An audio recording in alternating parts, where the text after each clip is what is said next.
All right. Hey, thanks for joining me on this little live video that I decided to record today. So today I want to share my experience about getting rid of my smartphone. This is the phone that I've been using for the last couple of months, and I'm going to tell you all about why I chose the phone and what my experience has been kicking my smartphone to the curb and using a different phone as my main phone. And my also I'll talk about some of the things I hated about that experience of getting rid of my phone. So if you hang around to the end, I'm going to let you know whether I think the Light Phone 2 is a good alternative to a smartphone and whether or not I think you should get it. So make sure you hang around to hear the full kind of analysis of my experience using it over the last couple of months. And just as a little reminder, at the end of this month, I'm going to be picking a brand new subscriber to the channel here on YouTube, and I'm going to be giving them a free t-shirt, just like this one right here that you can find over at marriageswag.com. And all you got to do is hit the subscribe button, do something good for your marriage today. I post tons and tons of awesome stuff, almost daily videos here to help strengthen your marriage. And so if that's something you want, make sure that you hit the little subscribe button. It costs you nothing and it's super easy. So without further ado, let's dive into today's little review, not necessarily review of the smartphone, but review of my experience kicking my smartphone to the curb. I made a couple of slides here to walk us through the experience, make sure I don't miss out on any of the highs or the lows. And I want to start off by talking about the highs. So, the first pro that I want to talk to you about is getting rid of my smartphone. Definitely made me less anxious. I noticed that initially there was a little bit of anxiety, like, am I going to miss out on stuff? Am I going to uh, disconnect from friends or family members? Am I going to not have a crutch, like a social crutch if I get into an awkward situation? Am I not going to have my phone to rely on? And a lot of that stuff was true, but I noticed that when I got rid of, because this light phone here, for those of you who don't know, it's literally used to be as little, it's literally designed to be used as little as possible. So there's no feeds, there's no alerts, there's no apps, there's no social media, there's no email, there's no web browser. It's pretty much a phone with an e-ink screen, and it has very limited functionality. Let's see if we can get the camera to focus on it here. Very limited functionality. Tells me the time, gives me an alarm, a calculator. I can upload music to it. Like, I can't stream music, but I can upload music, and I can stream podcasts, but the podcast stream doesn't necessarily work super great. And then there's some settings there, obviously. And you can see that it's not like your standard smartphone screen here. So anyway, so getting rid of all of those feeds and updates and alerts and my email and a browser, like, honestly, it made me feel more calm and more grounded. It made me feel, I felt a lot more present in my relationships, and my anxiety levels came down. I might touch on some of those other things more in just a minute, but the fact that I didn't have something constantly buzzing in my pocket, or I didn't feel, I didn't feel the FOMO that I thought it would feel. In a sense, I felt a lot more peace of mind. I had tons more time. So my poop time got cut in half, I think. I was reading, I think I read, I don't know, like almost a book a week, or finished at least a book a week while as I've been off of my smartphone. I started planning more dates. I was more involved in the life of my partner and my daughter. And I just felt kind of like I got 3 to 4 hours of my day back, which was really refreshing. It felt really, really good to have, to not be consumed by the apps and just distracted all the time. I think a lot of tasks took longer because I was constantly looking at my phone, and it would mean I wouldn't get from point A to point B. I was less distracted, and because of that, I think I was more productive, and I felt like I had more time. My relationships definitely improved. So I noticed there were a couple of like family gatherings during these couple of months that I've been off my phone. We went on vacation once or twice. And just even around the house, when my wife and I weren't working, I noticed that I was more present. I was more focused on what people were saying. I wasn't worried that somebody was sending me a text or calling me or sending me a message on Facebook. Um, it's it, just the fact that I was present during the conversations, that I was focused on what people were saying, and that I wasn't constantly looking at my phone because it was vibrating in the middle of a conversation, which is one of my pet peeves. Like, one of my pet peeves is when I'm sitting down talking to somebody and they just can't help but grab their phone and look at it while we're having a conversation. And I didn't feel like I was doing that to anybody. And so I feel like the quality of my relationships improved. I also had a lot more time to think about people instead of just consuming information. I had time to sit down and journal and think like, oh, who's a friend that I haven't talked to in a while, or who's somebody in my life that might need a pick me up, and then I could intentionally connect with them instead of just being sucked into the social media firestorm, if you will. Definitely, I was more productive. I already touched on this. I read a bunch of books. I was more productive with my work. I think I got more bang for my buck per hour of work completed because there were just less distractions. My morning routines went more smoothly, which means I got to work at an earlier time. It's not uncommon for me to like wake up at 6:30 and then get sucked into my phone until like 8:30 or 9 o'clock because I get sucked into a good YouTube series, or fall down the Reddit rabbit hole, or there's a bunch of text I have to catch up on, and it's really easy once you open one app to then close that one down and then go to another app and have like 3 or 4 apps that you kind of cycle through. And once you get to the fourth one, you go back to check if the first one has anything fresh. And I think that my morning routines, I'd like wake up, brush my teeth, go to the bathroom, and then I would just sit there and rotate through, sometimes for an embarrassing amount of time. And I definitely think that when I cut that out, when I didn't have my phone in my hand to distract me, whether it was like on the toilet, or whether it was like sitting down eating breakfast, or at any other point during my morning routine where there's kind of like a lull in activity, I could sit down and look at my phone. I felt like those sticking points went away because I didn't have distractions. And so I had more positive momentum to start my day, started my day earlier, was definitely more productive and got more work done. And then I mentioned this just a minute ago, but I stopped feeling FOMO. Like, for the first couple of days, there's an anxiety of, oh, I might miss something on Instagram, or I might miss a funny meme on Reddit, or I might miss a private message on Facebook, or something along those lines. I might miss an important email. There's all this paranoia that you're gonna miss something really important and really big. And I noticed when I got rid of the smartphone that just it didn't happen. People weren't freaking out. It was frustrating that I couldn't get. Well, I'll talk about the frustrations later. It's kind of a bummer that you can't get pictures on this phone, or take pictures, and so that was a bummer. But I didn't really feel like I was missing out on anything big or important. I had my wife is still on social media, so she'd update me if she saw something that she thought was worth knowing about. But overall, I think I felt an overwhelming sense of peace and calm. And um, once again, the very first point, my anxiety levels dropped a lot, and I just felt like I could be present and live life instead of letting my device live my life for me. So now let's get into the cons. So some of these cons are going to be technology based, and some of them are going to be experience based. The first con is that the battery life sucks. So I've got my smartphone here. It's like 2 years old. It's a Pixel 3, I think. And then I've got my light phone here that's brand new. And I thought, because hey, it's an e-ink screen, it's being used very little. It's not like there's feeds or browsers that need to be constantly updated and connected to the internet. I assumed that because of that this battery life would last like 2, 3, 4 days, and it wouldn't be a big deal. But I've noticed that the battery life between the two devices is almost identical. My old phone and this dumb phone, this smart dumb phone, or dumb smartphone, whatever you want to call it, have a very similar battery life. And I think that's like a really frustrating thing, that I still had to plug this thing in every single night and charge it, because if I didn't, um, the battery would pretty much die. Um, the keyboard is super, super frustrating to use. I'll see if I can give you a demo really quick here.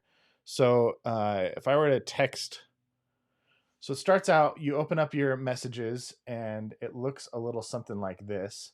And then when you, let's see, it's all reflected backwards. When you tap to text, it only texts in the horizontal mode. And then you have this super non-responsive keyboard where unless you have super fat thumbs, or if you have super fat thumbs, it just doesn't work very well. Unless you have super skinny, like toothpick fingers, you're going to mess up on words all the time. It's really hard to text with one hand. It's impossible to text without looking. There's no swipe text. There's no like spell check in the texting. And sometimes I'll type out a whole word. And because there's so much lag in the keyboard, because it's an e-ink screen, I'll get like an entire word or two typed, and then the screen will refresh and the letters will catch up. But then I have to go back and correct like 4 or 5 different words, and it just made the fact that the keyboard is so tiny, and there's no spell check or anything, made it super frustrating to use, and texting became the bane of my existence. Now that's both a pro and a con, because obviously the purpose of this phone is they've designed it to be used as little as possible, so it meant I stopped caring so much about text. But I feel like in this regard, in some ways it damaged it didn't give me the impact that I wanted, because what I really wanted was to focus on the things that were most important, which were my relationships. And I know some relationships suffered, especially in group texts. I have a couple of group texts with friends I really care about, and I just couldn't keep up with all of the texting that was going on, because in addition to the keyboard not working super great, it's hard to like scroll backwards and catch up on the feed when new texts are coming in. It's really difficult. So group texting is almost impossible, and the keyboard is super frustrating to use. The lag, once again, in between the screen is infuriating. Like there were times where I'd send a text and then I'd receive a text from somebody else, and I'd back out and like click their name to go into it. But then I would click, and then the names would update, and I'd go back into the person I was texting before instead of the person who I had just sent me a message. And the lack of responsiveness because of the refresh rate of the e-ink screen, it means you have to be super patient with your touching, like you're using the screen. And it's very different from using a smartphone in that way, and it can be a really infuriating experience to have. Like it's just seconds, like microseconds added on to your kind of the patience you have to have with the device. But man, those little seconds make a really big difference. Another frustrating thing about the device is that there is no maps. So I had multiple experiences where I went out to go run errands. Like I went out one day, I was running errands, and I was like, "Oh, I'm just gonna go get my car washed." And I was like, in a new part of the neighborhood, I didn't know what part of town I was in, so I didn't know exactly where a car wash was. But I was like, "Oh, there's got to be one down this main road."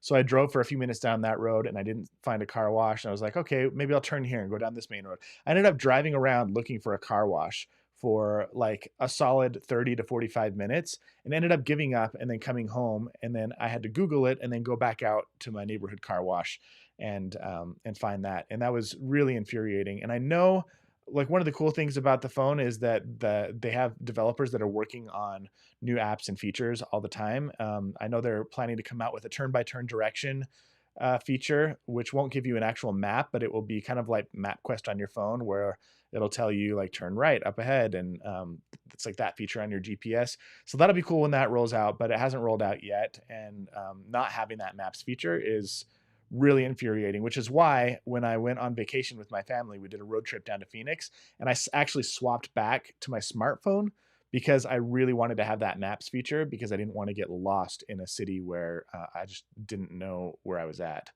Um, let's see. Chad, I see a question here. Do you still use your smartphone to post on Insta? I will tell you in just I'll just tell you right now. I have an iPad here in my office, and I'll actually design all the stuff that I want to go to Instagram and just airdrop it from my Mac to my from my MacBook to my iPad and post from that. It's just a little easier for me. I have a Bluetooth keyboard that allows me to type there. And honestly, I don't engage that much in Instagram. Sometimes I use third-party devices to post there. So I really haven't been engaging that much in Instagram, to be honest with you, which has been kind of nice.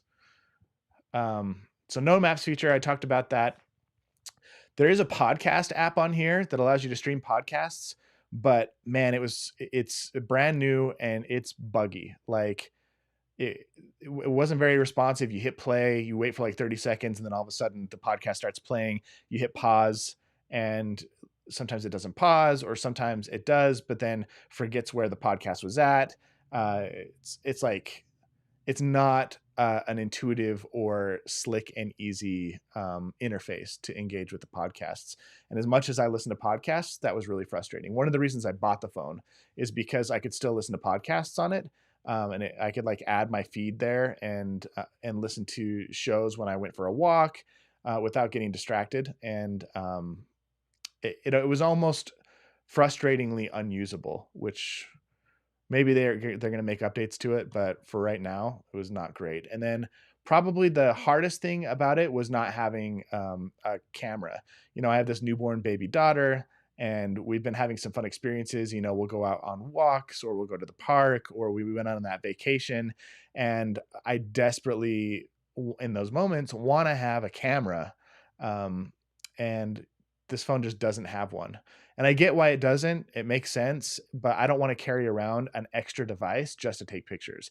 I know a lot of light phone users do that. They have like small portable cameras that they just stick in their pocket or their purse or whatever, and it's like a secondary device.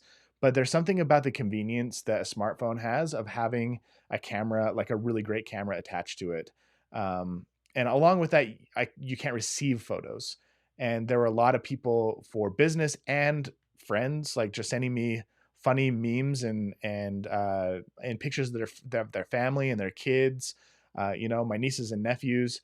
I couldn't get any of that stuff because this phone just doesn't play nice with pictures. So and even though I didn't experience FOMO in the social media aspect, I do feel like I was experiencing FOMO like in a group texting, where somebody shared a funny photo or a funny video and I just couldn't watch it. I couldn't see it. That was it was a little discouraging. And sometimes I had to ask them to email stuff to me instead of texting it, and it inconveniences other people's lives. That's one thing that I noticed about it's one more con I guess I didn't include on this list, is that the light phone in some ways requires your friends and family and people that you care about to change the way that they engage with you. They're all on a similar ecosystem. They're using similar devices, and they're playing kind of the same game together. And once you take yourself out of the picture and say, "Oh, I don't really do well. I can't have like third-party chat apps. We can't do group. I can't do group me on this phone." Um, you know, if you send me a Facebook message, I'm probably not going to get it until next time I'm on Facebook on my desktop. Don't send me pictures of your kids anymore because I just can't get them. Or don't send me screenshots of the email that you got, the customer support email, or the social media post that you saw that you think I should see for business purposes, because I can't see it. And that forces them to change the way they engage with you, and I think that's unfair. So overall, do I recommend the light phone? If I'm honest, I don't know how much I'm going to continue using it. I don't think I'm going to use it as my primary phone going forward. I definitely think I'll continue to use it. I might use it like 2 or 3 days a week as my main phone. Maybe on the days where I'm having childcare where I'm like the primary caregiver, and my wife is working for my child, and I don't want to be distracted, I might use that phone. But I don't see it being my primary phone. I don't think it was the ideal happy medium for me, but I'm definitely going to use it to keep unplugging.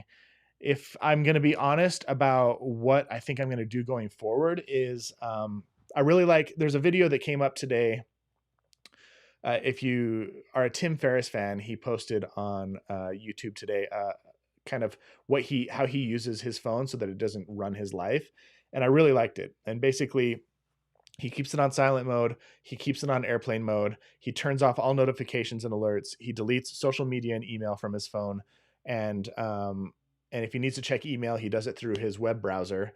And I think you can also make your phone grayscale so you don't get sucked in with the color.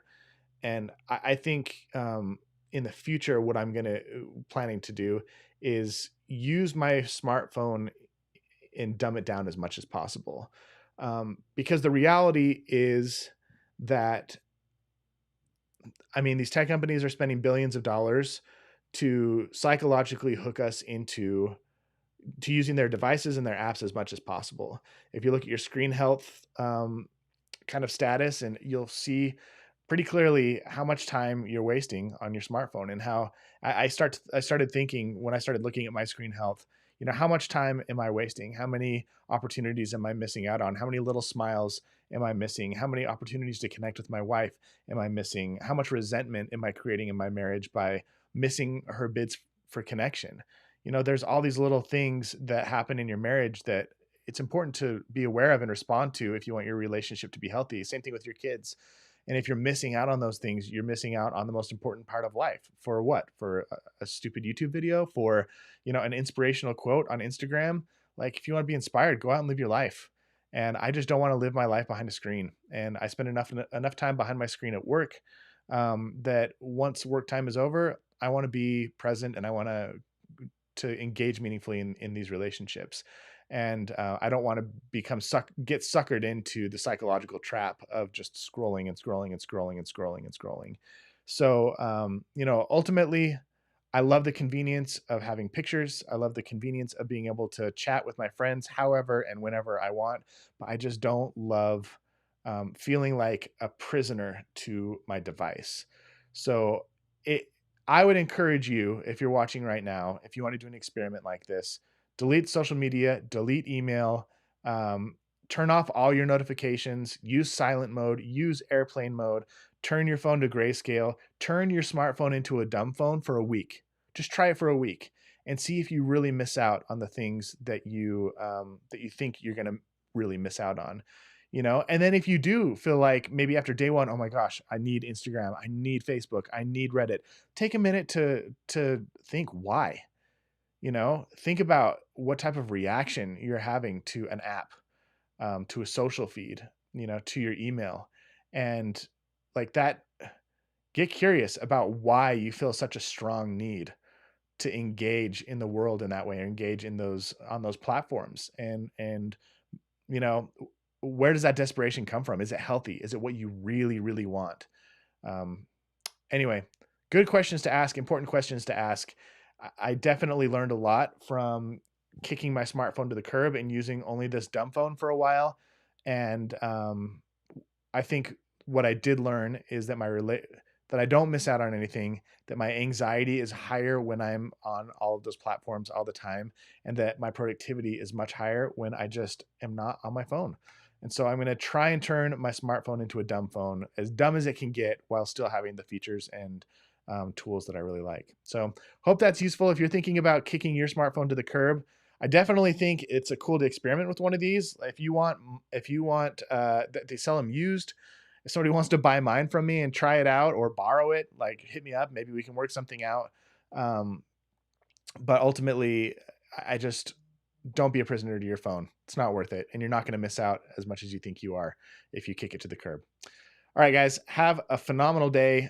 Thanks for tuning in, and I hope this is helpful. I hope you can maybe break some of those nasty phone habits if they're impacting your relationships. Talk to you soon. Oh, and if you want to, I'm going to hit this little thing. If you want to learn more about smartphones and dumb phones, I'll link to Tim Ferriss's video about how he sets up his smartphone right here, so that you can kind of figure out what one of the legendary thought leaders of our time is doing for smartphones to kind of wean himself off of those addicting apps. All right, catch you soon.